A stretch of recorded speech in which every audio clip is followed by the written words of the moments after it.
Hello, everybody. Thank you so much for joining me here. I'm Phil Rice. This is the Phil Rice YouTube channel. I have two amazing guests today. We're going to talk about some of the coolest stuff that's on the planet right now. Oh, I'm a little biased, but it's in my view anyway. And before we get started, I'm just going to do a little bit of housekeeping here. So I just want to say, if you like what's happening here at the Phil Rice YouTube channel, you can go to philrice.substack.com, sign up for the newsletter, surrender your email address. We can stay in direct touch, and there's also some other options there of how you can support the channel. If you just like hanging out here on YouTube, hey, that's cool too. Hit the subscribe button, and you'll stay updated with what's happening as well. There's more and more stuff coming, and it's a great pleasure to serve. So, if you like what's going on, like, subscribe, share, all those types of things.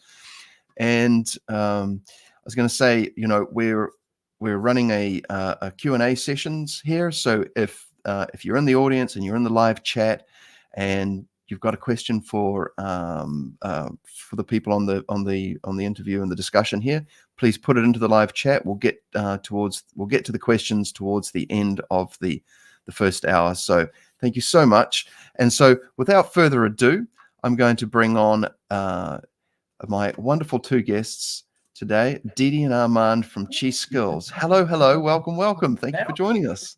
Hello, hi Phil. Nice to see you again. Yeah. Hello, everybody. Yes, well, welcome. And we've had you guys on for the for one or two of the live panels, and you've got such a wonderful YouTube channel, and I just love, you guys are just really fun and enjoyable people to hang out with, and so I was super keen to get you on, just as us, and talk a little bit about about your story, and also what you're offering, and also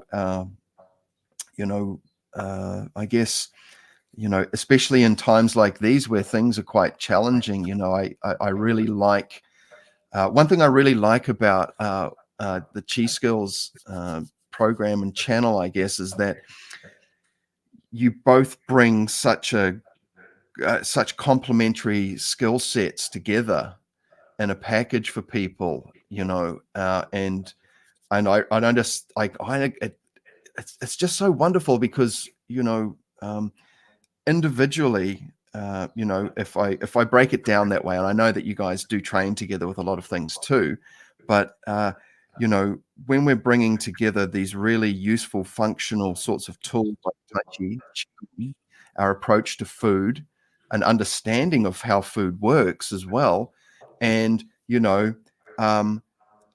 I guess too that with Hermetics, obviously there's we have the 4-element system with a 5th element, and then with the food system, Chinese 5-element food, it's a similar system, but it has its own sort of like slightly different sort of breakdown, but it's all still very relatable and functional. And yeah, I'm going to just bring up the channel here. Sorry, the page here, and we'll just do a quick recap on the Chi Skills program and offerings. And rather than me just keep talking, I'd love to hear you guys just sort of jump in here and tell us about what's happening with Chi Skills at the moment.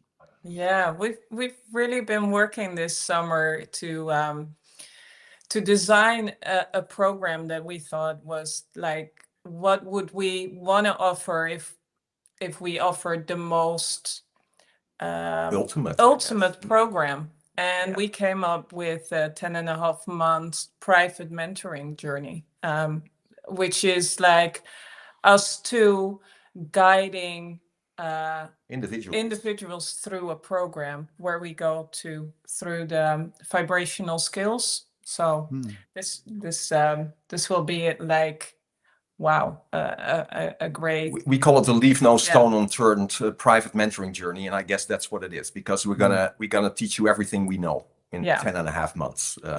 So there's Qigong, Hermetics, there's nutritional Qigong.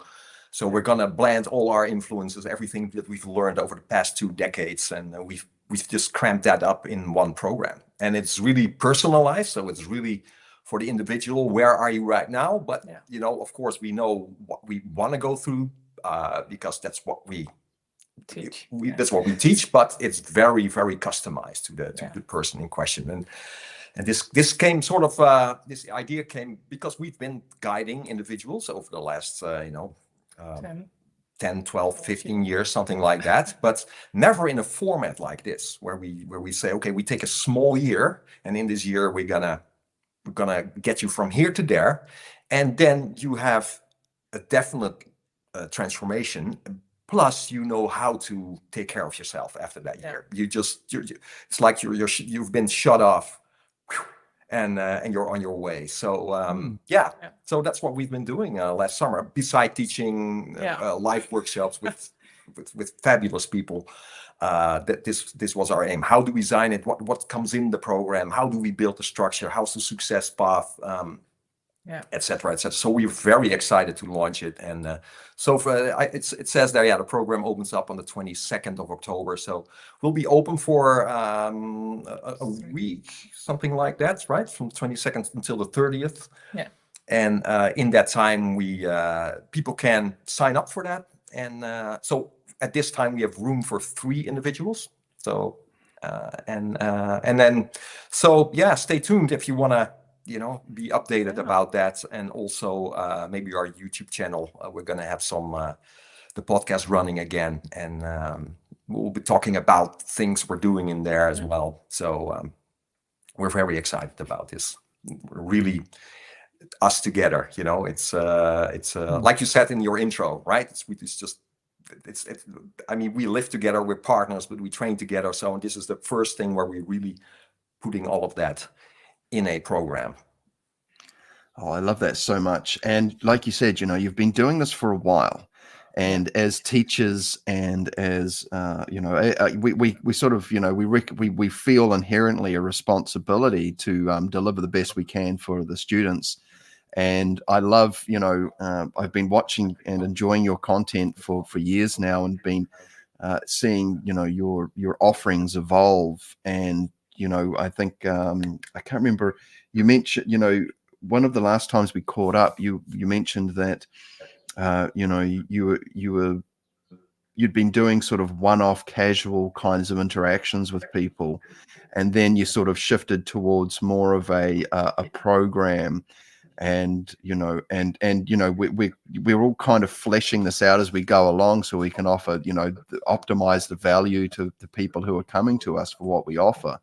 And I really love that you guys you're finding the synergy between your own interests. If I and please correct me if I'm wrong, but from what I've watched of the podcast, perhaps if I just do this for the sake of the conversation, Didi brings yoga and qigong herbs and food, and dancing as well, there's obviously so much more. And Armand teach Tai Chi and Hermetics with that you've learned throughout your time, and you've obviously cross-trained and pollinated and helped each other out. And and then there's this conversation of bringing in spirit with food and movement, and it sounds very rich and full and holistic, in the sense of like, it's almost, if I may, it sounds like a wonderful, almost like a lifestyle program. Absolutely. And when you're bringing food into it as well, I think, after listening, because I love listening to Mark Rasmus speak on his videos and that, and identifying the areas in life that you could be able to lift big weights over here, but over here, there's a blind spot. And I think that when you break down your life and what's involved in your life, what is it? The lowest denominator, or the slowest part of yourself, will hold the rest up. So you can only go as fast as the lowest part of you, if you know what I mean. Like, those anchors holding you down, like food choices, like some things are just really unhelpful, and they slow down your progress. And so by identifying these things, and so I'd love to hear, a little bit about how this program has evolved for you guys, because like I said, if you're getting into one-to-one mentoring, private mentoring stuff, this is like really helping people sort of like, I guess, well, this is your program. Please tell us. Yeah. I think what you're looking for is self-development. It's it's, and I think if you look where we come together, it's on all these like qigong and food, but it's the underlying thing is that we wanted to grow as a person.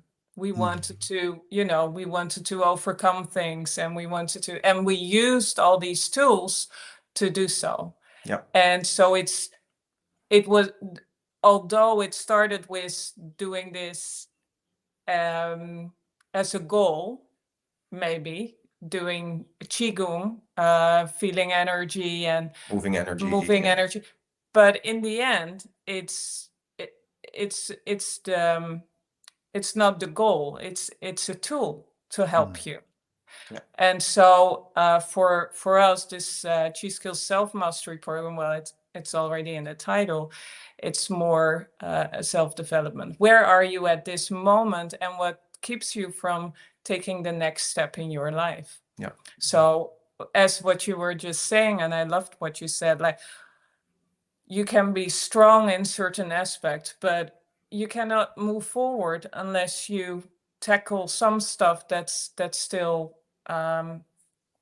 holds you back, or is what kind of blockages do you have? And it's on all these levels that we go through: the physical, the astral, mental, and we look at all these frequencies, like, okay, what's there to do? I mean, first maybe clean it up, and then make it stronger. So physical, how can you create this good, strong physical structure and openness, lightness, elasticity, internal power. There's so much to say. I mean, it's easy to teach people, okay, this is how you open the joints. This is how you fine-tune the fascia stretch. This is how you do this. This is how you do that. This is how you tune into energy. But now what? What is your situation like? How can this stuff help you specifically? Where are you at? What's your goal? What's the small goal? What's the large goal? Do you even have a goal? So it's it is and that's it. I mean, so it could be, let's say you have Hermetics, so you have Franz Barton's book. There's the 10 steps, and you read it, and you read the whole thing, and some stuff it may be very abstract. Some stuff is like, oh wow, this sort of resonates. But you could think about it. It's like, okay, I have to do every step, this step, that step, and this. But now you're serving this book, right? Instead of this book is serving you, right? So, and this is a thing. What are you actually doing? Why are you interested in Hermetics? What is the inner calling there? What's the tuning fork that resonates with even that word? And some stuff you cannot see yet, some stuff you can, but that's the adventure. And so we were like, okay, so I can teach people how to feel astral energy, do astral breathing, do element breathing, all the good stuff. But then they're on their own. So, and now what they're doing, what are they doing with it? But let's say you're on the astral plateau in this program, and we take 3 months of astral, right? So there's 3 months of diving deep into your character, into your personality, in seeing where your patterns are, looking at your states, looking at all these things. So, okay, now we're like, okay, now we can guide people for 3 months through that process alone. I mean, that's so luxurious, because people are like, aha, now I understand what I can do with this stuff, how it can help me move beyond myself, take the next step towards my authentic self, and make a difference out there, because I guess for most people, that's why they go into this training in the first place, right? You might not see that yet, but as you start working on yourself, you start developing. At a certain point, you become more aware of your surroundings, like, oh, there's a lot of people who are like me, how I was like 5 years ago. But maybe I can be of service in some way, because they don't know what they don't know yet. right? So out of our two decades of joint experience, we were like, okay, what would be a great time period for that, like a time frame where we can help people? And then we came up with this 10.5 months, and we're like, wow, I wish I had a program like that when I was, So that's sort of what we were thinking about. It's not just teaching people the frequency, but now what to do with it, and especially for you in your situation right now. And let's go. Oh man, that was beautifully put. Thank you. And you're right. I think that we can become quite enamored with the tools, with the fingers pointing at the moon. But it's like, what happens beyond that? If I use a musical analogy, sometimes just being able to play your favorite song is an end unto itself because it's a pleasurable thing.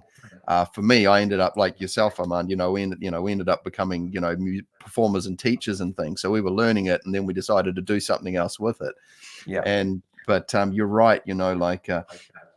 And Mark talks about this a bit too. Like it's a thing to build yourself up that you can point in a certain direction and make functional use of in the world, whatever it is that you're doing. This kind of universal evolutionary sort of template to take whatever it is that you're currently doing or something you might like to do and take it much further, because you're not shackling yourself with old patterns and unhelpful hindrances and these types of things. And as I work through this process and continue to develop, new doors open up, new perceptual things. I can see more, and so more opportunity tends to naturally emerge and arise. And it's like, it's almost like I'm looking around going, there are so many things I can do, but now I need to figure out, like I haven't got time for everything. And I'm wondering about, on your own personal adventures, if you'd like to share, as you work through this process and new opportunities open up, it's almost like, I've just found like I can do just about anything, but I can't do everything because I've only got so many hours in the day. And so it's like, well, like you said, finding your authentic self is which can help you sort of discover that internal compass. So you're not getting distracted by, things like secondary gains, little like nice things, which are fine too.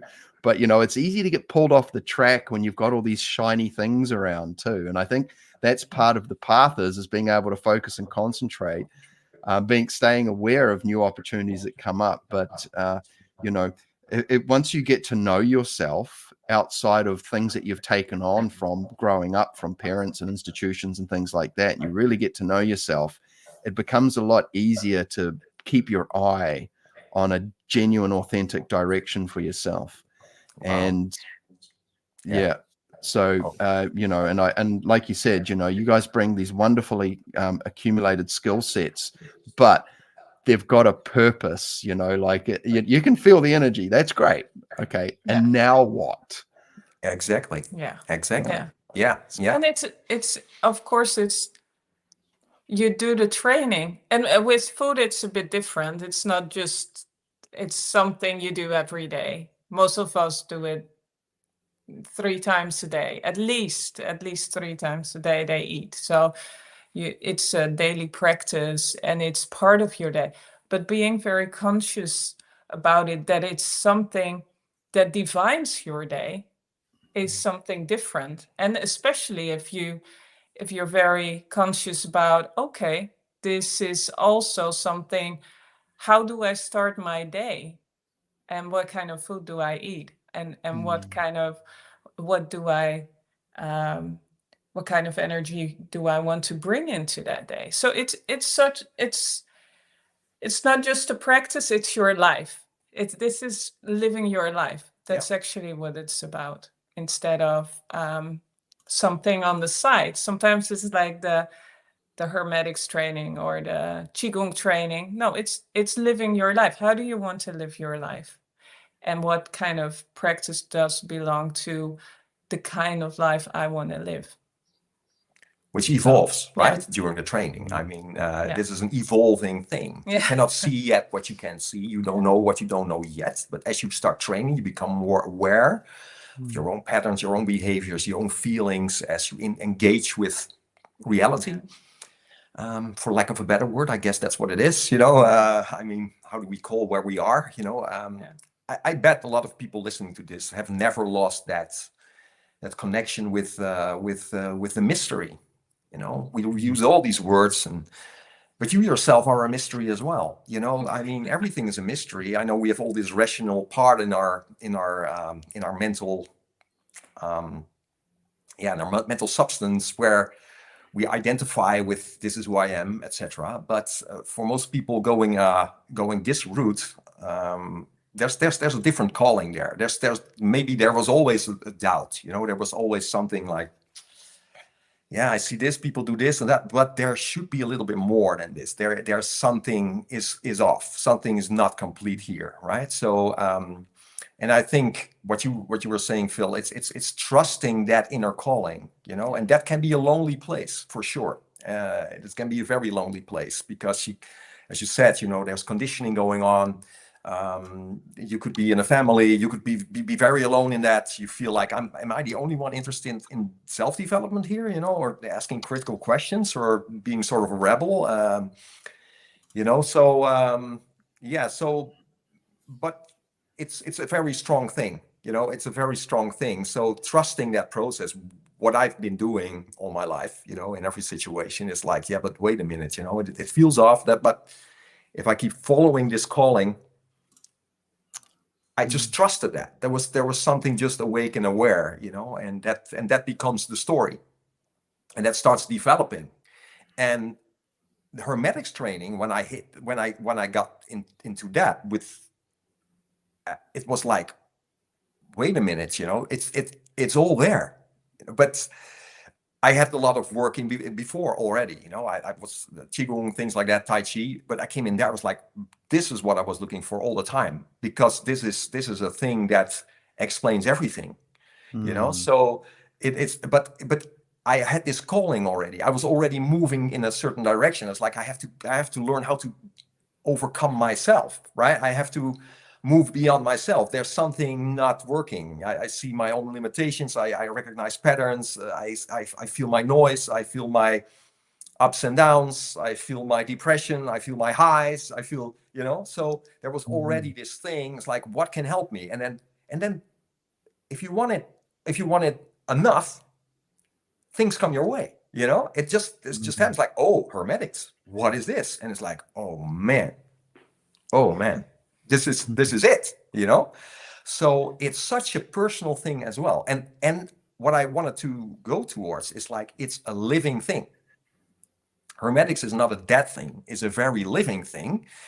It's carried on by it's being carried on by the people who actually practice this stuff, right? So, and this is so good, such a cool thing. Like when I started training with Mark, he was not like, okay, step 1, step 2. Now, if we talked about that stuff, but it was much more, it's like, okay, so read the book, what's resonating with you, and go there, right? So you're not slave to the system, right? It's not like, okay, the system is the boss here. No. It was the other way around. I was like, man, I never had that in any school I was in. There was always this book, start to finish, right?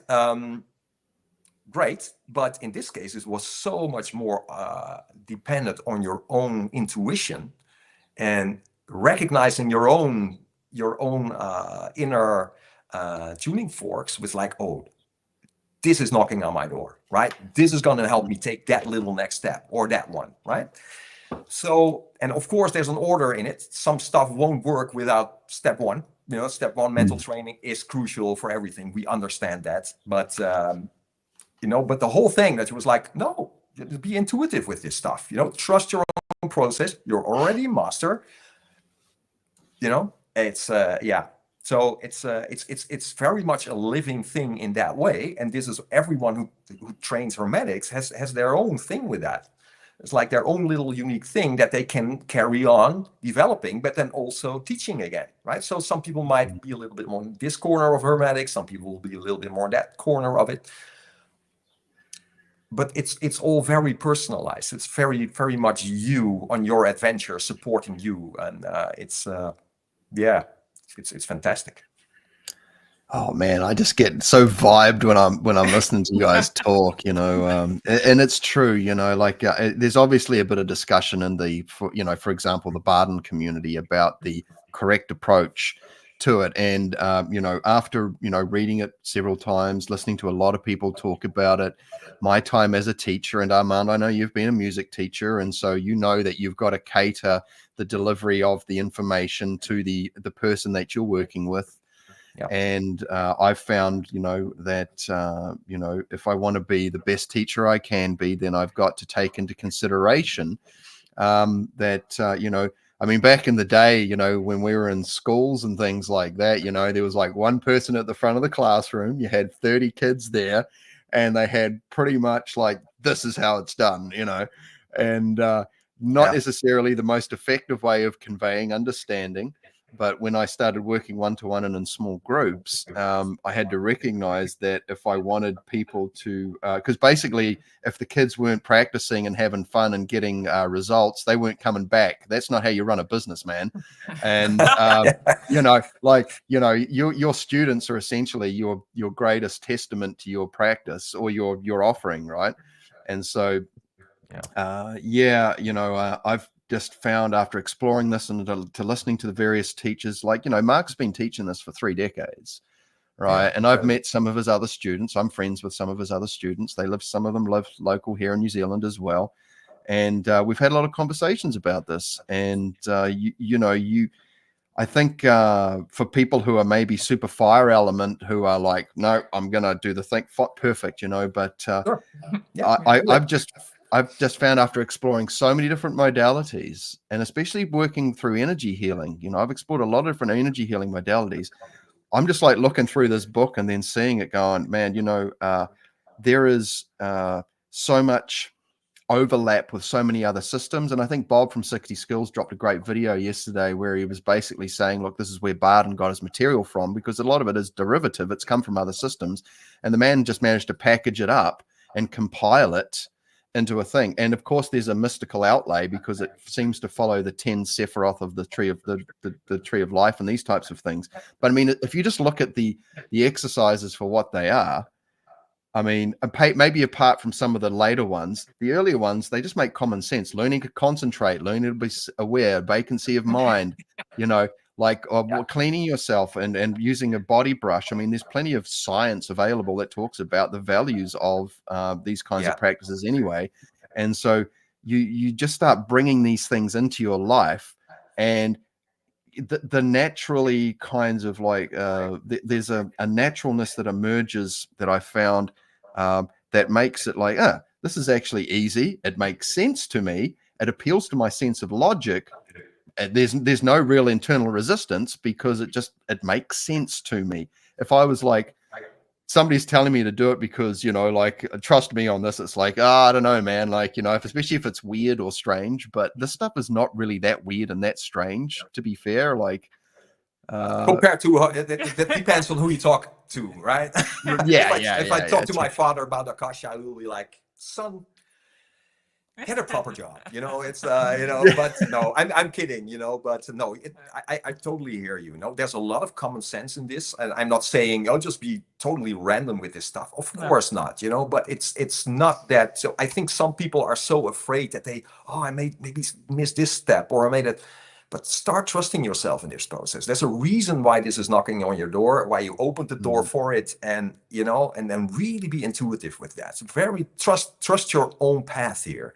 Like you said, Franz Barden had it from somewhere as well. He was taught in some. He was a collector probably. He was like, okay, let's collect the stuff that I accumulated over decades of training into a package that can help. And that's fantastic. But look nowadays, look at Anthony Robbins for someone like that.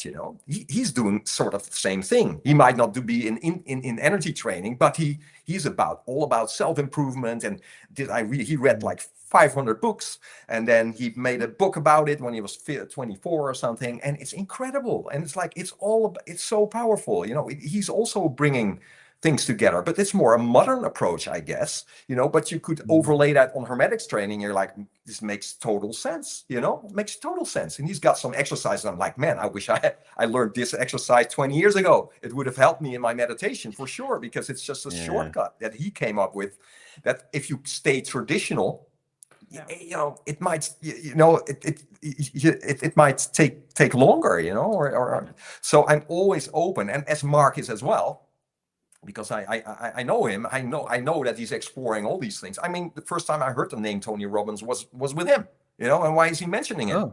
Oh, I guess because he reads his books, because he's like, so who is out there big in self-development? I want to read about that, Same with what was that, the Sedona method, it's the Sedona method, he made me aware of that as well. And that was incredible. I didn't even know him then, He's like, yeah, this is a great course, check this out. It was just like the second email exchange I had with him in like 2016, something like that. He was like, Sedona method, good stuff. It's like Hermetics. Okay, but that's a modern approach to self-development. And why would you stick to only this book when they're all this? So, it's a living thing. There's people now also coming up with new stuff that can add to this living thing, which we could call Hermetics. And don't get me wrong, I'm not putting this book down. No, of course not. But it's like, there's stuff happening. It's a living thing. Every generation adds something to the canon, you could say, and these are beautiful times with the digital, where, we become aware of more people teaching Hermetics, because in the last couple of years, with you yourself sharing a lot and inviting people in talks like this, you become aware, wow, it's a living thing all around the world, and it's growing, and it's getting, and that's, that just warms my heart, there's people out there where I was lonely when I was training this stuff in the beginning. I felt lonely, but I don't feel lonely anymore. There's a lot of people out there looking for self-improvement, self-development, and manifestation. It's it's beautiful. Am I still making sense here? I don't know. You make it. You preach it to me, brother. I think that, like you said, it really brings forth the sincerity of the teacher when they're saying that, it's not just our system. It's like it's a system that we're glad is getting out there, because we know that, if everyone's doing well, then, everyone's doing well. And, I sort of take this from what I see in my local neighborhood, because that's what's in my physical purview. I can go out and I can see, because I work with kids, and I tell you, man, everyone's doing it hard. It's not just the kids, it's the parents too, and they're all kind of my age, and they don't have this kind of direction. They've got a lot going on in their lives that's provided for them, because they're in the matrix, if you will, or in the machine, and they're fed, and they have to operate in society. And so but they're also like, there's moments that jostle them out of that thinking, and then they're like, there must be something more, or there's a better way of doing things. And I think people are out looking for things and being a lot more open to this. And by us propagating and putting this out there, it makes it easier to find, and exploring the digital opportunity, where, the algorithm on YouTube is sometimes friendly and sometimes it's not. But but by our efforts to maintain a presence, and like I said, to propagate the content out there, we're doing our brothers and sisters out there a service, because like I said, there is I'm the people I'm reaching out to, I just find there's a sincerity in their efforts, because I saw what happened when those kids had breakthroughs with a guitar. They're like, oh, like this. It's like, oh man, what a great thing to farm. That personal, them finding strength and opportunity and awe and wonder, and that and this process can help to bring that at a whole nother level as well, because it's not something, it's something from within, I think, too. It's already in them. And when you see this happening, this sense of self-worth that comes through, it's like this This sense of, oh, man, I can make. Really? Am I also worthy? Right? When you see that happening in kids and they wake up to, it's like, man, yeah, go do it. You know, you got my blessing. Do it. You know, it makes. This is why we do it. It's just this individual that can grow this tiny step or this leap and come into their power. I mean, I get so sad of seeing people out of their power. It's just really saddens me, you know, and it has been my whole life. I guess that's why I also went into this training, because you observe close family members. You know, I mean, when you're small, you're in this small community, right? So you grow up and this community becomes bigger, and then you just see that. You recognize it in yourself, but I was sort of awake for it because I was already into self-development pretty early, I think, you know, but I could also see the suffering around me. And I'm like, my goodness, if these people would just have like a gentle pat on their backs, like, you're doing good. Take that next step. They would, but you know, it's lonely out there, you know, and it's hard. I see that, you know, but making a difference in someone's life where you can just give them a key and unlock their potential. What's better than that? Seeing people do well does it for me for some reason. And, you know, watching my friends and my family and those I care about succeed in life, and people who I meet who are, you know, it's funny, you know, like just learning to sit still in a good posture and do a little bit of nose breathing or something like that, or some, you know, there's these tiny little things, I think, as practices. And I mean, as teachers, it's a bit different, but you know, when you're a teacher, you're dealing with people a lot. And so you can see the value of what it is that you have to offer, because it's reflected in their transformation or in their feedback, you know. But when you're a practicer, you know, you take these things for granted a lot more, that they, you know, and so I think, you know, you get like, oh yeah, you know, that's just the thing that I do. And, but when you're a teacher, you know, like you're sharing these things and you're seeing them like reflected back. And I think that's why I naturally fell into teaching, not just because it was like as a musician, because it was an obvious way to make a good income, because I didn't want to stay up all night playing gigs and stuff. I saw what happened to my friends, you know, and it does. And unless you get them big corporate gigs that don't pay that good. And so, you know, it's a late night and makes up your sleeping patterns. But when it comes to showing people, because I think, there's such value in just learning to sit still and just like, you know, just sit under a tree and chill out, man. You know, like breathe into the tree and just trust me on this. Just breathe, sit under a tree, you know. And it's like, you know, there's a sense of peacefulness. It might take 20 minutes, it might take half an hour, but there's something you're going to get from this.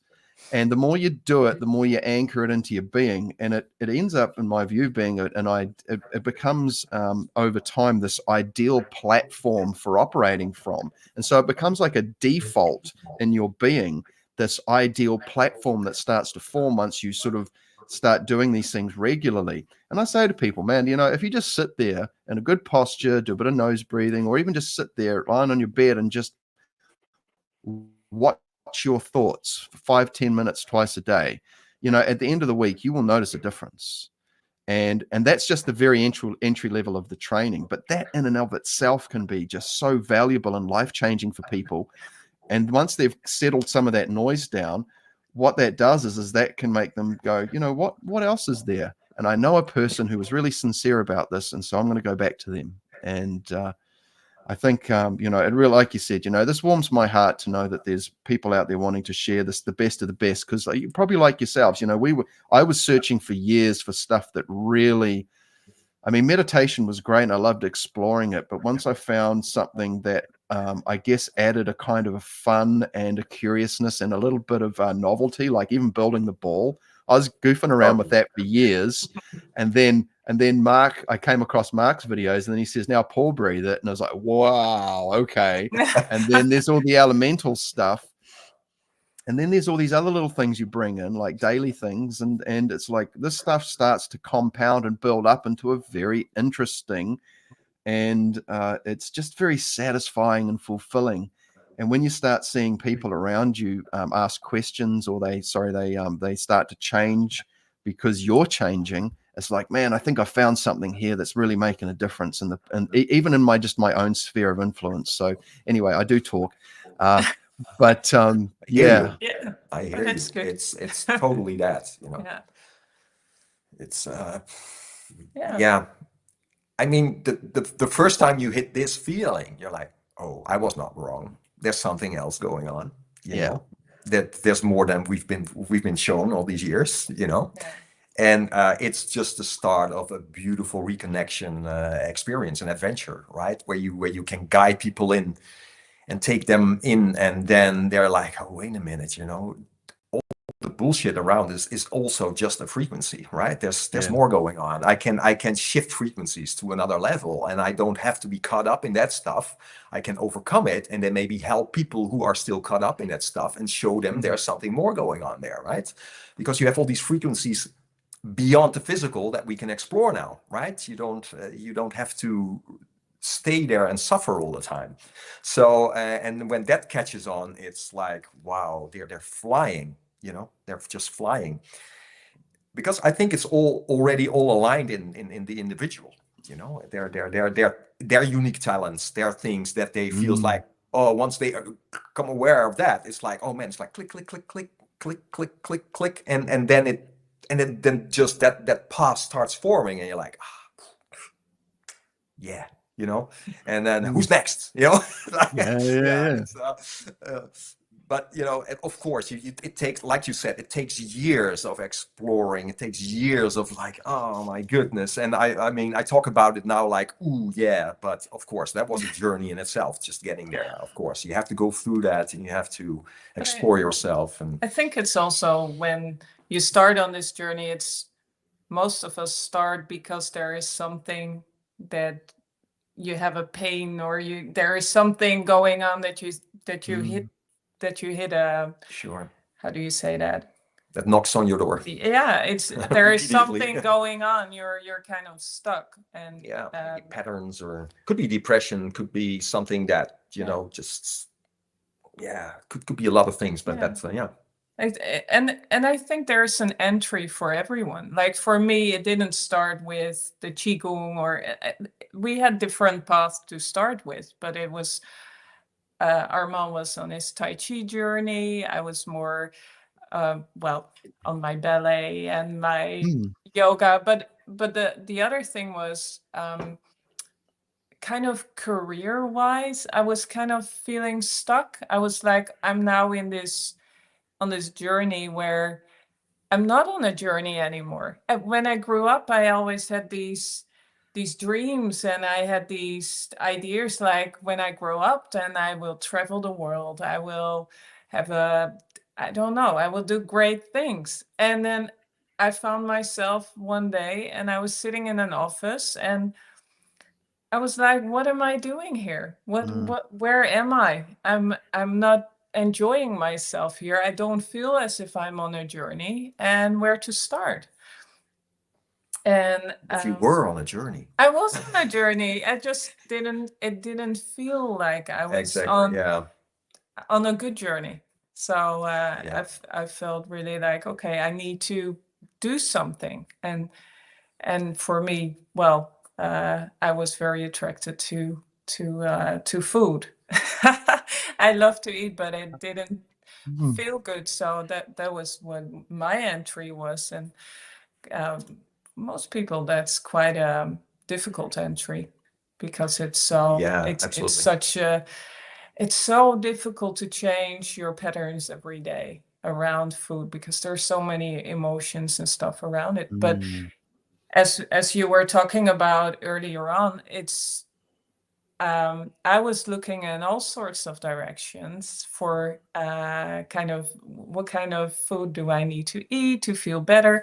I was eating the best organic food. I was doing all the things that I read in magazines about what's a great diet? What should I eat? And I was eating this yogurt in the morning with grains, how do you say? Muesli, fruit, and I felt terrible. I felt terrible. Every day I felt like I have stomach aches, but I was like, it's not my food. I'm eating great food. So I should be doing well. And I just felt worse. And so that got me on that journey to kind of explore.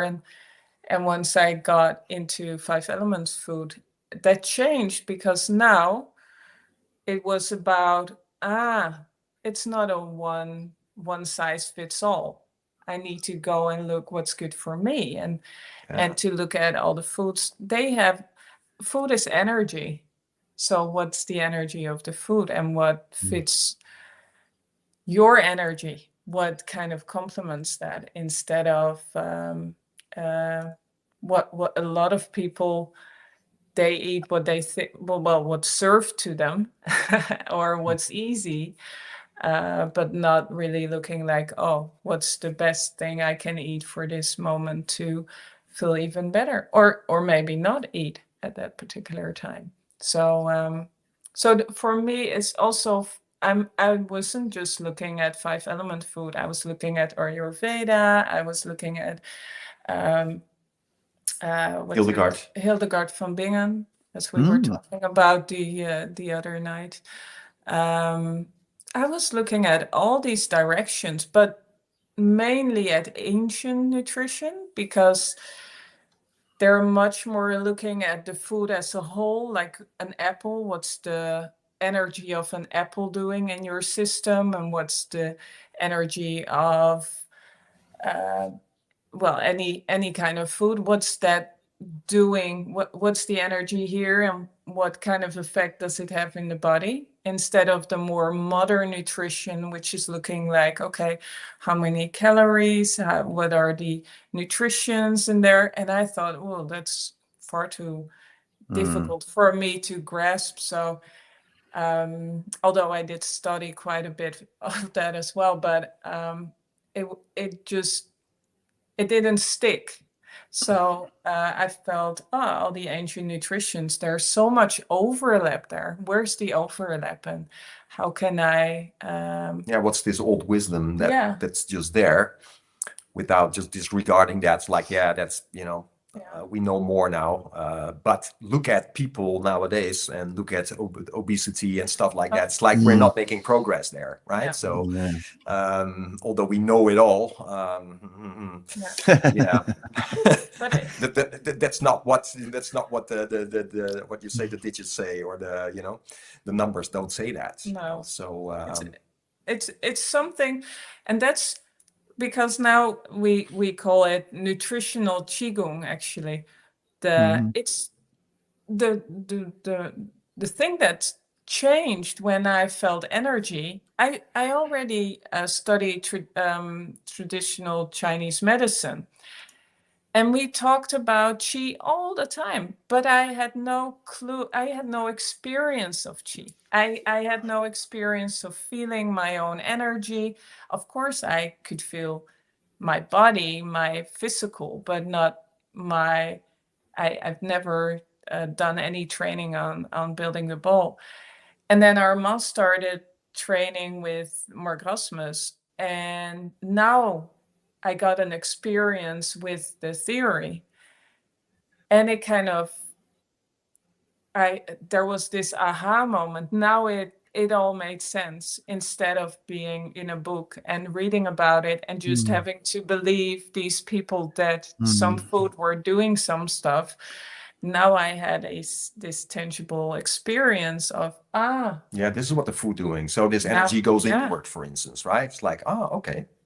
So how does that help to regulate an outward energy, right? Which is too much going outward. So how can the food help to bring the energy back in? Yeah. So now it starts making sense if you look at like wood element, for instance, right? Wood element is like belongs to springtime, where New Zealand is at the moment, I think. Yes, that's correct. Yes. Lucky, you're so lucky. Lucky down there. Wish we were there now. There, it's like going into. We're going the other. We're going the other way.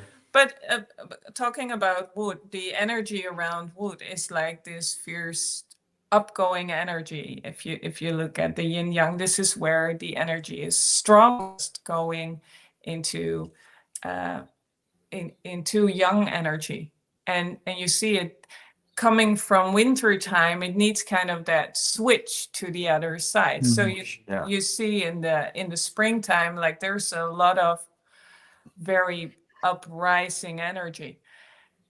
You also have that kind of energy in your system. So the food that belongs to wood energy is this sour. Think about a lemon. If you eat a lemon, that's an inward energy. So that is wood element. A lemon is very much part of the wood element. But you would expect, a lot of people expect, if it's wood energy, that's that uprising energy. No. So the food should also have that energy. But the food has that balancing energy. The balancing energy. It's going inward. So now you see, there's a system behind here.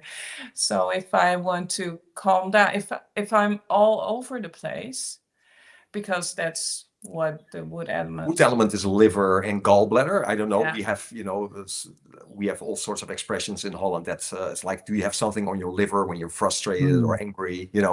Spitting your gall. Yeah. So if you want to calm that, if you're very stressed, that's all wood element. It's all the liver. It's like in the traditional Chinese medicine, they have the expression of liver qi stagnation. It's when like people get very frustrated, angry. They have temper, short fuse. Yeah. They have the idea of they have this feeling that they cannot express themselves. Then you could say, okay, well, what can I do to bring that energy in to calm the liver down? And I wouldn't recommend this daily, but if you take some lemon, you feel that there's this relaxing energy coming afterwards. Or calming effect, Yeah. So it's not something to drink or to eat daily, lemons, especially when you're in autumn time. But then it gets a cooling effect. But you see, there is a whole system around. Okay, what kind of food do I eat when, and knowing about this. Wow, now you're building up instead of breaking down, because we're living in times that everything is available at all time. It's it's kind of a jungle out there with this, and we need to go back to learn more from our ancestors about, okay, what was the thing that we used to eat to be healthy and to actually get the energy out of our food and digest it and to feel great. Because a lot of the food that people eat don't let them feel great. They keep them drugged, and especially sugar. Yeah. So there's too much extremes too. Too spicy, too much cooling. There's also the temperature of food and how this influences your system as well. So and it makes sense in certain climates that you might have more spicy food, like in the tropics or things like that, because that ultimately gets a cooling effect. You sweat more, but it also helps with digestion. But don't do that here in Holland. It's you have to be really careful with that in the wintertime here. There's a lot to say about that, but mostly that it's not one size fits all. That it's very personal. What's your state at this moment, and how can food help balance you out and build this vitality up even. It's and there's so much. Well, if you want to get me going, then talk about food and on the astral plateau, because there is so much food around.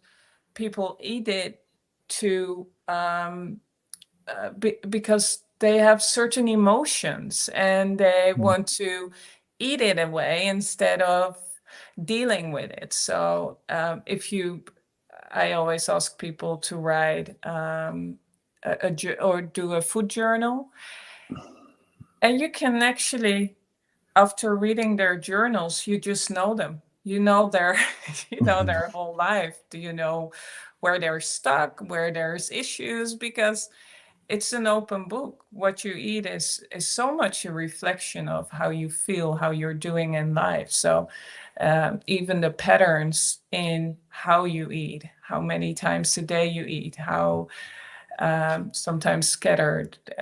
One day you eat this, and another day something completely different schedule, or people who eat the same every day. It's interesting. It's so interesting to see people. That's why it's also one of the hardest things to tackle. You know, it's because it's so ingrained in your emotions and cravings and conditioning as well. There's a lot of conditioning around food, of course. You know, we've seen that with coffee, of course. You know, it's like like in the last 25 years or something, that's become like a fashion statement, I guess, with buckets of coffee. And you know, it's your body is such a beautiful instrument, because our bodies tell us what's wrong with us or what's bothering us. So some people who are allergic to certain foods, it's in every aspect, how we stand, how we act, it's our body tells us something.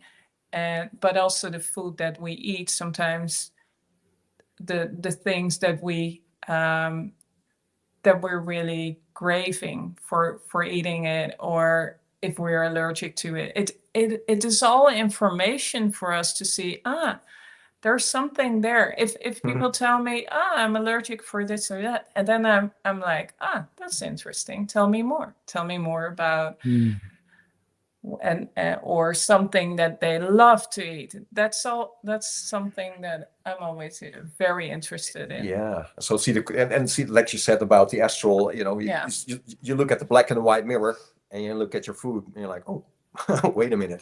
It's like, ooh, you know, what's keeping me stuck in liver T stagnation, like this uprising energy? Well, maybe you're on a diet of just a lot of sugar and whatever, you know, where your energy drops, and so your concentration drops, so your fuse gets shorter, etc., etc. So but it's like the black and white mirror is sort of the same as a food journal or an energy journal. You know, you see these two, and they're quite confronting for people, but for people on a roll in this sort of training where they are really taking these next steps. And of course, same with the black and white mirror, same with the food journal. You don't change everything at once. It doesn't work like that at all. You take tiny steps, and then you get because now you start trusting that. It's like, oh, wait a minute, I feel a little bit better, you know? I feel a little bit better. Oh, now I have a little bit more energy. Let's try the next thing, and let's try the next thing. And then maybe in a year or so, you'll be like, man, it's all different, you know? Same with the black and the white mirror, same with patterns. You see all these, you do the black and the white mirror the first time, you're like, I don't know this black mirror. I was like, 3 things maybe, you know, sometimes a little bit angry, or, you know, I started writing, it was like, 400 things. I was like, 2 weeks later, I was like, really? Me? You know, so, wow, I didn't expect that, you know, so, but then of course you start categorizing, and you see like, wait a minute, there's a couple of, you know, I say that categories here, where that sums up my black mirror, you know, and then you can look at this, okay, maybe this is doable, you know, if I start just with the most urgent one, with that one, and now, you know what I mean? It's the same with the food journal. You could be like, oh my God, you know, some people don't even want to write it down. It's like the second day, they're like, I'm not going to write that down. You know, no way, you know, but being very honest with yourself, and this step-by-step approach, like we did as well. I mean, it's all, you know, we can talk about self-mastery, but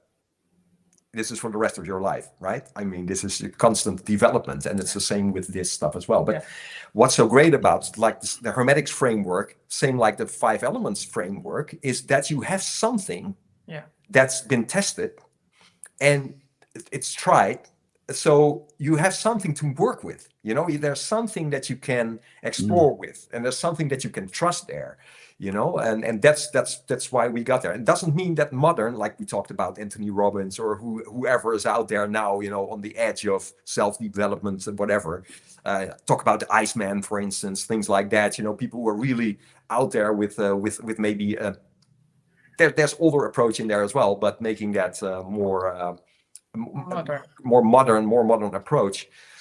You know, it's just being open also for like what can we learn from what was out there already. What was more like Hermetics is all based on experience, right? It's not just, you know, it's an experimental. It comes from experience, right? So it's not just rational. It doesn't work like that, you know. I think so. It's very much all these things. It's very much reconnecting with nature as well, and to be very much. I think if we would all live somewhere very close to a natural environment, we would probably experience this much sooner and much more just by being outside and just being so close to all the natural elements. So I think because we're so cut off, it's much hard. I think I'm not sure because I'm not, but I can imagine that somebody who lives in the forest his entire life, he knows about, and he or she knows about energy from an early age on because it's all there. It's just so much part that it's like a fish in the water. It's the water. It's the energy is there. So yeah, I think it's much harder for us to rediscover this because we're so cut off and we're so influenced as well. Yeah. You know? I lived in Thailand when I was 16 for a year as an exchange student, and I lived really up country somewhere rural in farm country, and I lived with a family, and they said, I was brought up like ghosts. They don't exist. That it's just if you see stuff, that's your imagination. And then I was 16. I moved to Thailand, and this family, well, they had spirit houses, and they spiritual in a very different way. They said, okay, we're Buddhists, but we also believe in the ancestors and all different things. And we were talking about seeing ghosts or seeing spirits, and they were like so surprised that I couldn't see them because it was so natural for them that it was there. Yeah. So it's just how you've been brought up. And I was like, well, how can you see them? Why can you all see it and I cannot? Because I was so conditioned in it that it wasn't there, that even if I would see them, I would say to myself, no, it's not true. That's not what I'm seeing. So yeah, it's just your cultural background and how we experience the world. So yeah. And you know, you touched on something, a couple of things there, and one of them is that you know, the introduction of gradual change or small things here and there, right? Lots of little adjustments. These things make a difference over time. And I sort of suggest this to people to say, hey, look, people will, they want change, but it's hard for them to implement change because they haven't got time in their day to add another thing. And so, but, there's got to be some kind of, if you want something, you're going to have to make time for it. But there's a way of introducing these things that I've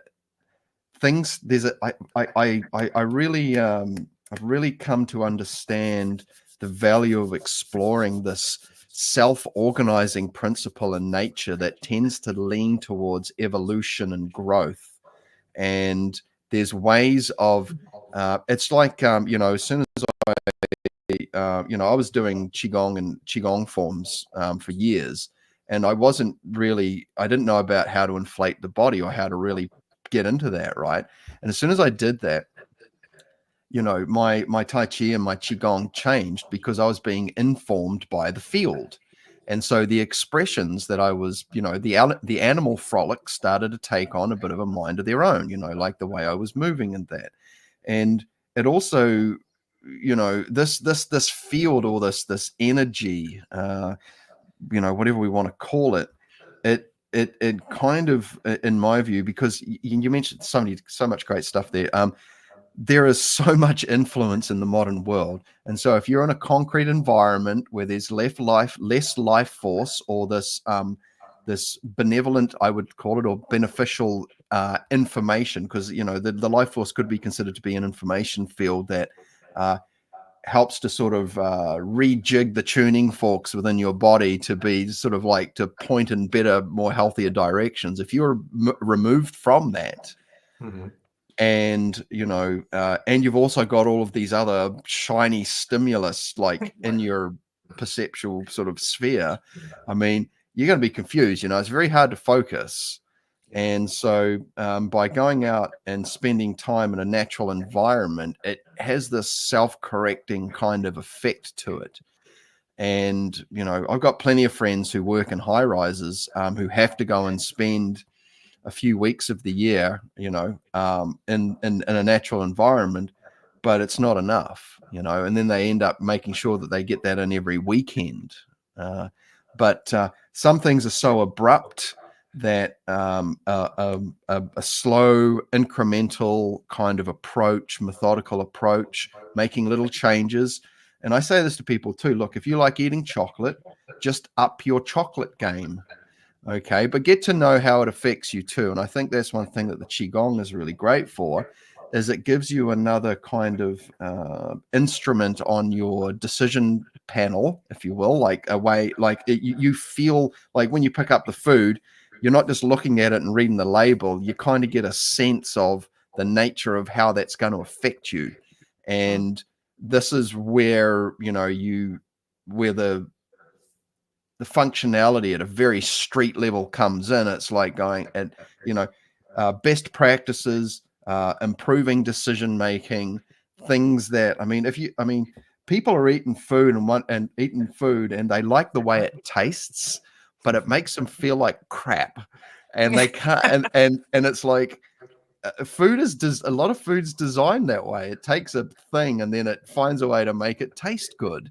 But the reality is that it's still detracting. That small moment of pleasure is detracting from the quality of life. And as meditators, we know that how food can interrupt and affect the digestive process, how it affects the digestive process, which affects our meditative practice. Because if you're sitting there trying to get really, really, really, really, really, really still, and your stomach's doing cartwheels because you've just had something really spicy, or something, you've just had too much sugar.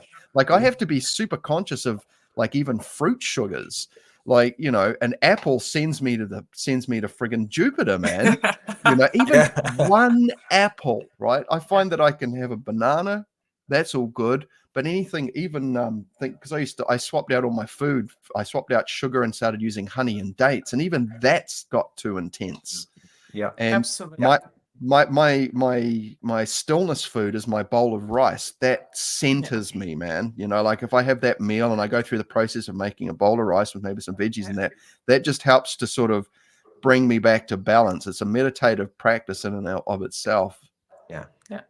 Oh, Absolutely. man, beautiful that you say that. Yeah. So I think one of the honest things of real Qigong training, so when you really get into this stuff, that it sort of starts regulating itself also, because it starts, you become more sensitive for stuff. It's because everything gets more, you reconnect with strongly. So it shows its ugly head stronger as well, right? So well put. Yeah. Yeah, and I think that has really helped me. So at a certain point, I got all these rashes. I'm like, what is this? And it was just the sugar. It was just like showing itself. And before that, I didn't have that. And so I was very thankful for it. That when I started training this stuff, is that became very obvious. And my first teacher, it was the Dutch guy. It was before I trained with Mark. He was already saying that to me. He was like, you're gonna change everything over time, because if you want to really walk this path, a path of stillness, a path of self-healing, a path of self-mastery, you cannot escape that. That has to happen, but it shows itself. Like you say, I was off sugar, so now let's do honey. It has the same effect on me. I mean, it's not that bad, but it's still too fiery for me, date stuff. So over time, I got all of that out of my system. And I come from a family who were all sugar addicts, lots of candy in the whole family, my grandma, everyone, it was all around.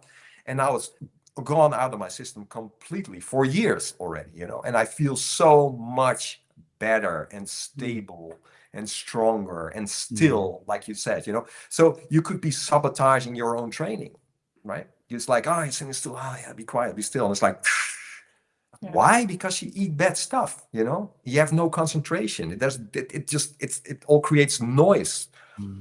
Now you have something to work with. That's not a bad thing per se. If you experience, it's like, oh, maybe now I have a choice. Look at the foods. Look at that, and maybe now it's like, oh, now let's go to this bowl of rice. Let's try that for a month. How does that work? Oh, it's better. Oh, now you have the experience that it's better. It's all these little things that work. But on the other hand, and that's what I heard you say, one of the things also with the vibrational skill, and this is might not be that much food related, but indirectly it is that if you take people through these frequencies, and you can take them through these frequencies pretty quickly, something switches on in the person. So these can be leaps that you take, and it's like, oh yeah, what? The first time you hit Akasha, you're like, people are like, what was this guy saying in the workshops? Like, this is like a taste of holiness. That's something that he said. He was like mind blown, right? This switches something on. The spirit switches on. Right now, you can say, okay, let's go back. We've had this experience. There's non-dual light. You have all these things. People's like, they boom, they wake up, and now we're gonna take it slowly. Now, because now there's the inner motivation happening, because the spirit awakens, right? It awakens quickly, and now, so this is more like an ice bucket challenge. It's like, man, I'm alive. This is so, and now we take it slowly, but now the inner motivation is like, it's different, right? It's not coming from an ego point, or it's not coming from that thing like, I should take care of myself. No, there's the spirit awakens, and I think that's also why Mark also teaches that way. He takes people through that pretty quickly. It's like, bang. So it's not like, oh, that's step 6. No, let's do that for 2 years first, and then. No, when you hit Akasha, boom, that's like a key. You hit it, and it's like, oh man, yeah, this is bigger than me. There's something happening here. And that frequency becomes also the key for the other steps, like step 1 or step 2, because you hit like, oh man, there's emptiness. I have this experience, and then, so yeah, it's gradually, but sometimes it's also like an ice bucket in your face. It's like boom, bang, right? Awaken the spirit, and okay, now you have an inner motivation that's so much stronger. It's incomparable. Oh, wonderful. Yeah. That's so many great and valuable and important sort of points being brought up here, because just back to this food thing. Look, if you're putting noise into the signal and wondering why you're not getting anywhere, you really got to put the magnifying glass, even the microscope, onto these aspects of your life. And what's funny is that as this thing unfolds, you have this natural kind of, well, I found it anyway, this want to shine the light further and further on things and go, well, what am I overlooking here? Because you want to know. Like I become the investigator, the detective, the scientist, in a playful way, and go, okay, well, as much as I love this thing, man, it makes me feel like crap. But I didn't know that it made me feel like crap because I had so much other crap going on. And what I found is that because the food, some food numbs your sensitivities to the fact that it's bad for you. Absolutely. And so once you start becoming more sensitive, it's like it's a double-edged sword. There's just some stuff you can't go back to, no matter how much you think you might want it. And that might include mum's favorite dish that she cooks for you. You're gonna end up breaking some hearts, man. Yeah. And it's hard, but people come to respect it over time, and you just got to stick with it because like, man, you don't need to put yourself through a bad time. There's ways to share things with people as well. And so, you get that support on board. And I think too, that once people start seeing the transformation, they start opening up a bit too. But hey guys, I just wanted to say, we've got a question from the audience here. If you guys want to run for a question. Yep. Yeah, okay. sure. So this one's from Doug, and Doug's asking, when building vital force with build the ball exercise, is there a limit to how much energy you can put between the hands? Okay, I'll just pass this along. Off you go. Oh, wow. Good question. Yeah. I don't really think there is. No. I think as you grow, you will feel that the energy starts becoming stronger. But as you will feel, it's not only between the hands. As you start with the building the ball exercise, it's an exercise to become energy aware. So that's where we start, because people are very sensitive in the hands anyway. That's where you do all your stuff with all the time. So, but you will notice as you start becoming sensitive there, and then naturally progress into pore breathing, things like that. It's the whole body awareness of energy, and that becomes stronger and stronger as you go, as you start developing more fascia. So elastic workouts is crucial here because you're an energy conductor. So you start peaking these energy every day after training, and you're like, man, it's getting stronger and stronger and stronger, and then that settles and that becomes more normal, and then you start adding as you go. So no, I don't think there's a limit to that at all. But you have to just walk the path and have that experience for yourself, because you start filling up the system, your whole structure is being carried with energy, your influence grows. It's but it's a great question for sure, and there's no limit there, but move beyond the hands, move towards the whole body energy experience. And then as you become stiller, you will notice, now it shifts to astral energy and starts slowing down to mental expansion. This is how this energy starts building and starts growing and starts filling you up. And but great question. And so somebody actually dropped a question into another video that you got, because I've been releasing a bunch of the barred in clips, and you guys are on some of those, and somebody dropped a question underneath specifically for you guys yesterday, maybe for this one today, then maybe they're not on, but I'll just ask you, because it's about the not rebounding Tai Chi, but a rebounder, a trampoline. And obviously, one of the ways we can build up our sense of volume of energy, if we're talking about the quantity of energy, is by building up the physical aspects of the energy body, which we may loosely refer to as the white tissue, the facial web, the ligaments and tendons, and so on. That this elastic system within the body that we can learn to separate from the muscular skeletal system, in a sense.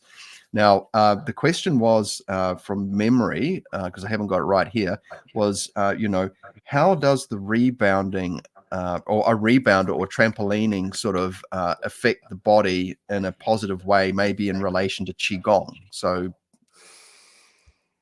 wow. hang on, maybe I'll this is bring for it me. behind I'm on the trampoline every day, at least for 20 minutes.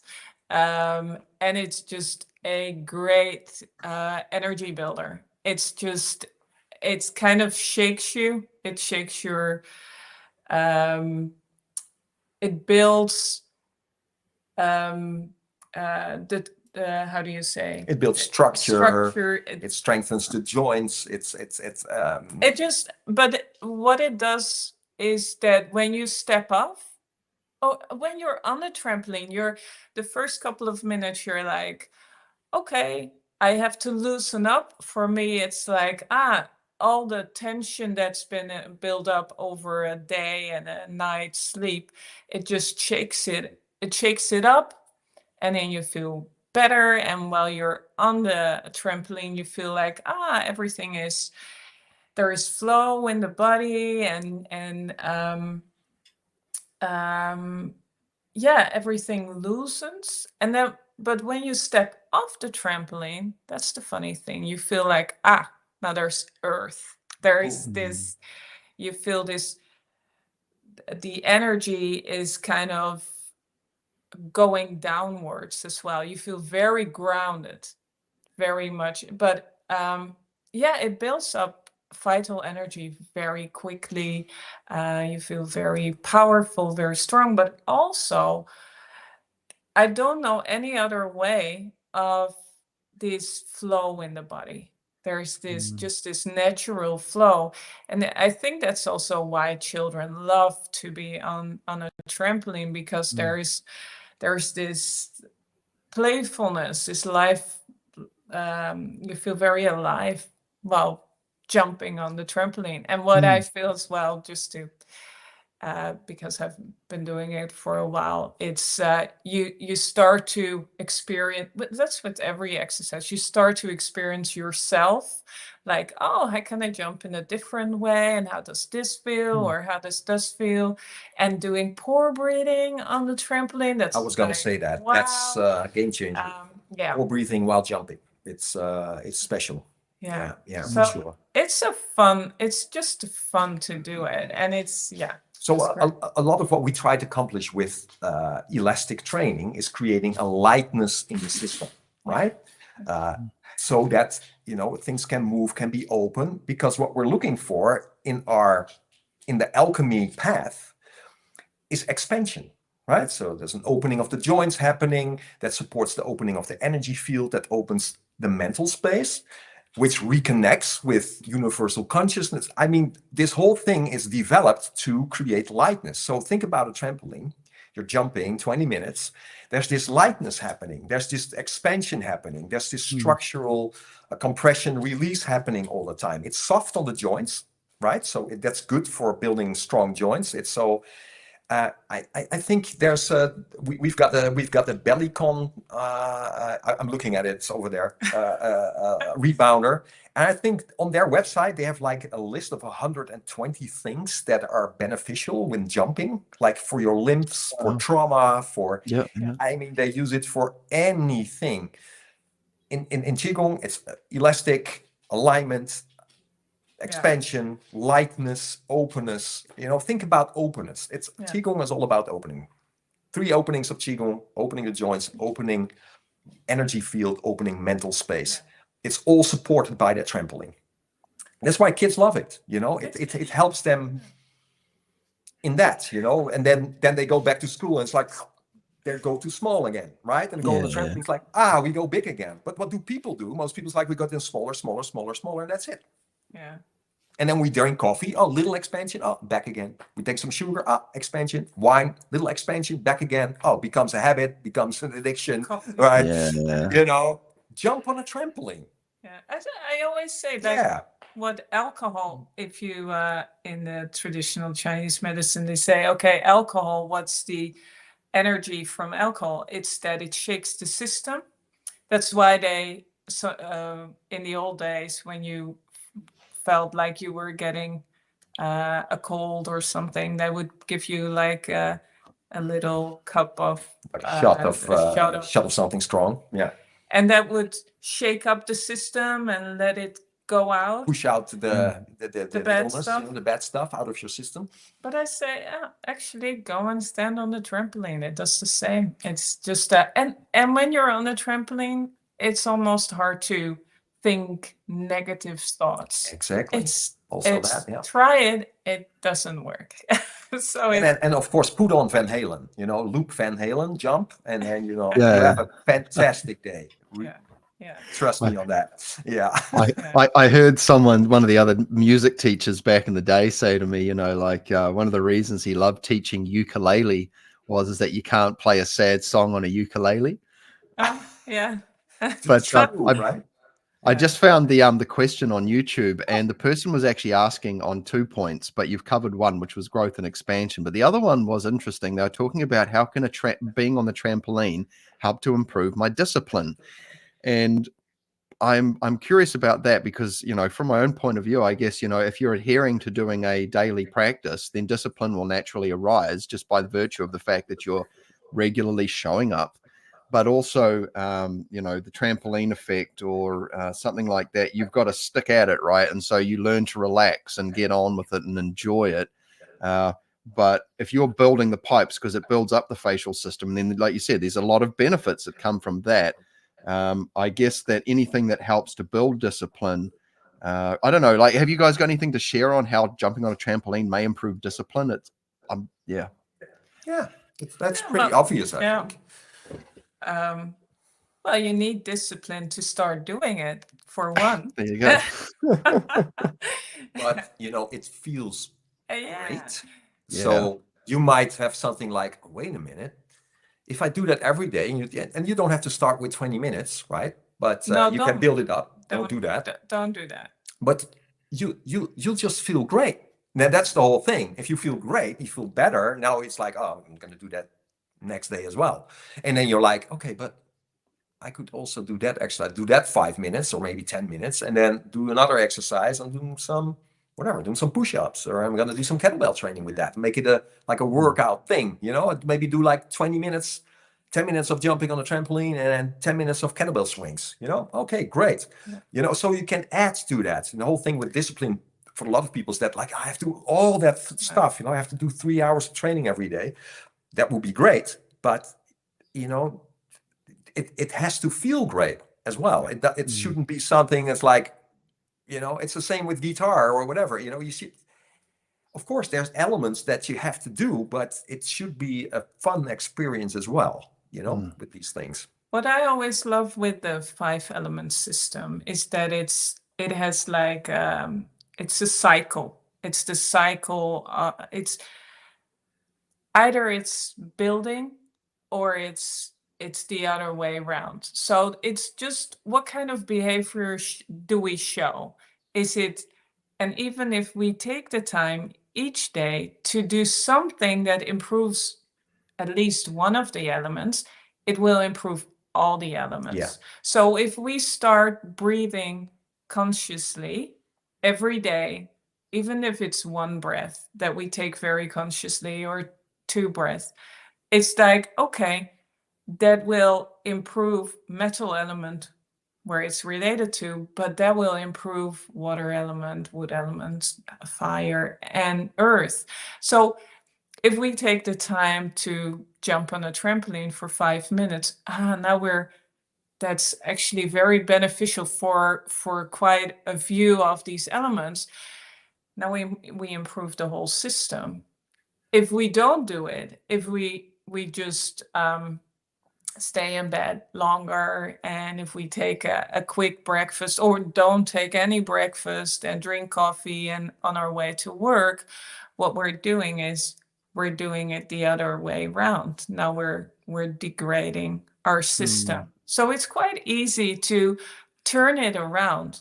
You don't have to do everything, just doing one thing very consciously. Yep. And start your day and make that decision. Okay, each day I will do something very consciously that is beneficial for me, because my whole system will benefit from it, and take away something that's not beneficial for me.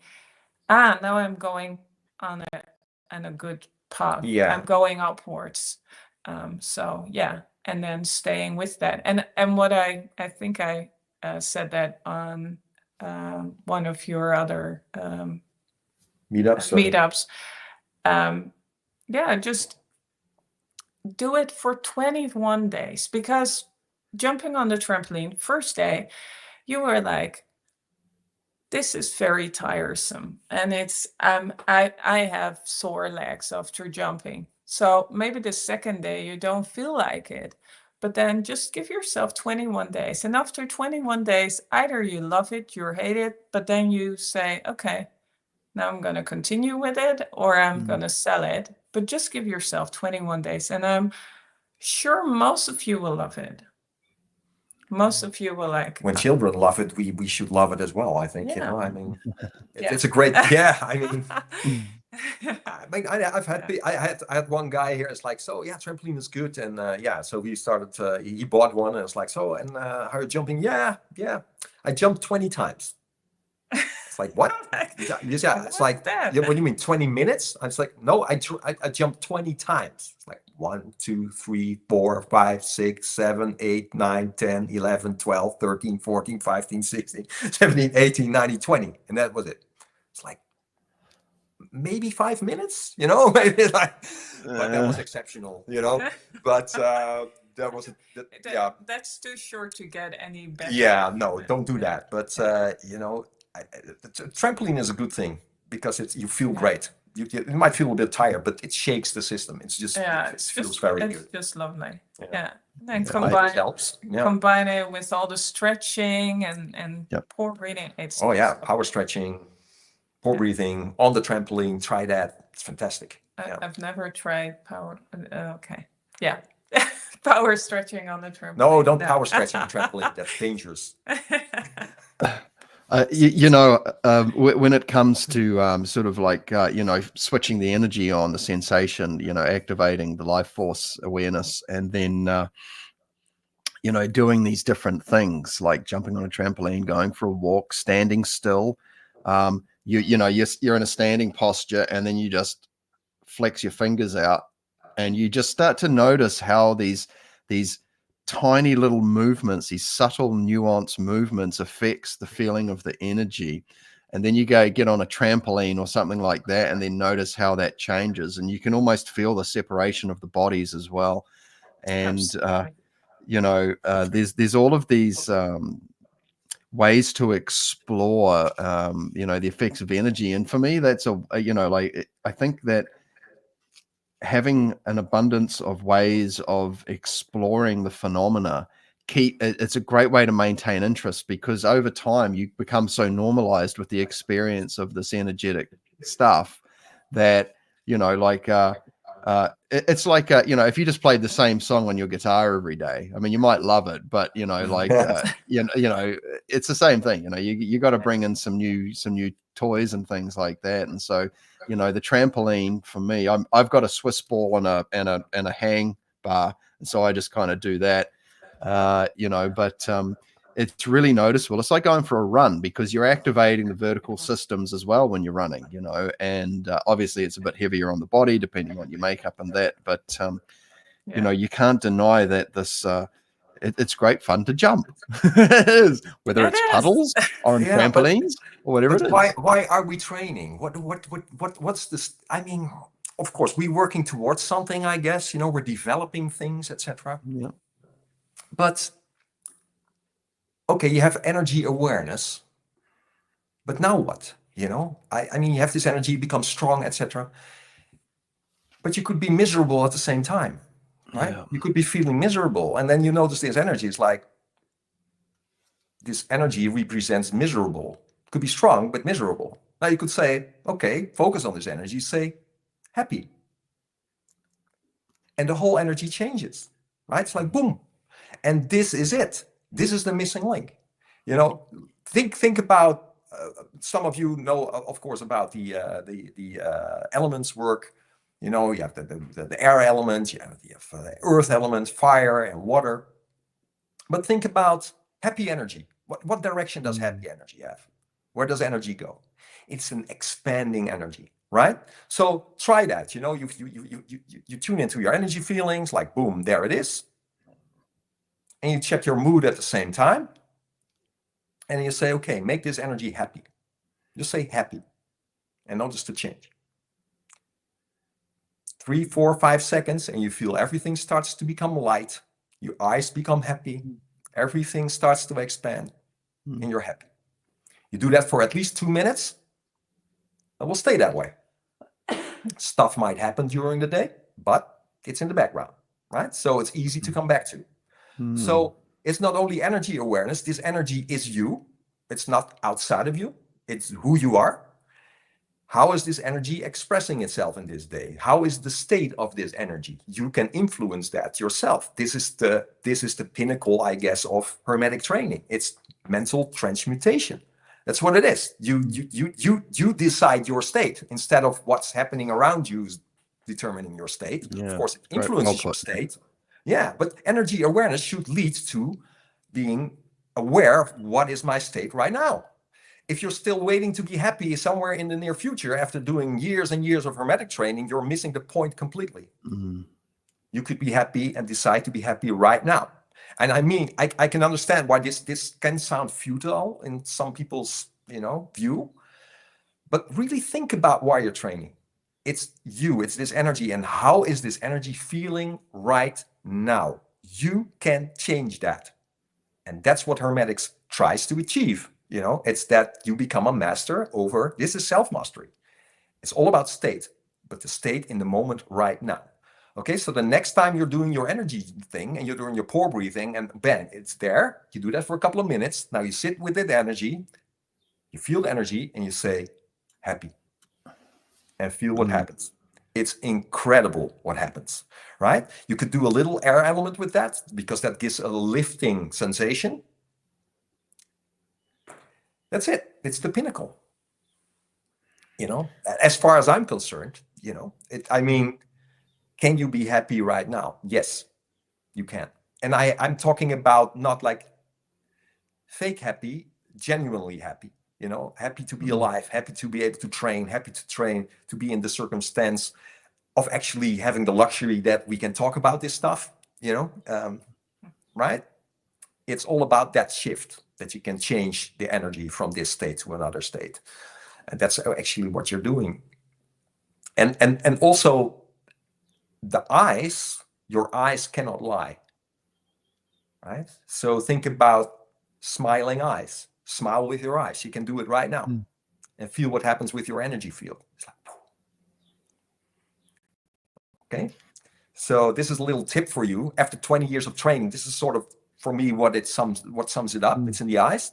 It's like the Shen, it's the spirit. It's like, because this is what you're doing, right? You are an energy field. You're an energy being. You can decide the state of this energy without anything outside of yourself, right? Things can help. The trampoline helps. Kettlebell swings help. A lot of stuff helps. Teachers help. But in the end, a TV show can help. A bag of crisps can help sometimes. Whatever makes you happy. Go to the beach. But you shouldn't need anything outside of yourself to create this happy energy state, a grateful state, So that's maybe a tip for energy work. It's like, oh, wait a minute, I can play with this energy. That's Qigong, I guess, Thank you. That's wonderful. And one of the audience members. Now we will stitch it up in a moment because we're hitting the 90-minute mark. You guys have been so wonderfully generous with your time, but Doug has just asked quickly, can you go over that again? All you need to do is feel the vital force and then just think happy. And I will just quickly jump in and say, look, once you can get it between your hands and then you can surround your body with it, you can then soak yourself in a bubble of this stuff, and then you can repattern it by a verbal cue, perhaps. Yeah. And so could you give us a nutshell version, if you could, Armand, because I know you teach this quite regularly? Yeah, sure. So you from the ball, do that a couple of times until you can feel just like bang. You bring up your hands like, there's energy there. Now start noticing this energy around you. Start pore breathing in the whole body. Start working around the body until you can feel your whole system as one field of energy. Now you ask yourself, what is my mood right now at this moment, right? Could be anything. Could be pretty neutral, maybe a little tired, or it could be even a little bit down, whatever. Might be fine, could be anything. Now, when you're in this, when your mind is connected in the feeling, it becomes one with the feeling. Now you say this word happy. Just say the word. It helps to do it aloud, and then notice the change in the energy happening as it tunes itself into happiness, into a happy feeling, and feel how the fascia responds to that at the same time. The white tissue everywhere starts, feel what happens in your face, feel what's happening in the eyes. So the physical response to just being in that feeling is like the mind moves the energy and the energy moves the body, right? So there's this integrated thing happening. But the thing, I mean, I could smile physically and do like this for 2 minutes, and that might have some effect. But when I focus on the energy field and then I say happy, it's everywhere. You know, everything responds to that. Sit in that for maybe 2 to 5 minutes, and then let me know how you're doing. Wonderful. I hope Thank this helps. you. Yeah, that's it. And you know, I just want to quickly say too that you know, in Reiki there is a set of precepts which essentially take you through 5 things where you're repatterning the energy by saying things, by affirming things to yourself. You know, and this is the power of that. You know, so you guys have been so great. Thank you. Thank you so much for your time and your shared wisdoms. You know, you bring so much. And let's do another quick dig for all of the wonderful things that you have to offer, because you've got this really great website for starters. You've got the self-mastery program starting up in the next couple of weeks. Yeah. And so just do you want to give us a recap on that, and then we'll have a quick look at the YouTube as well?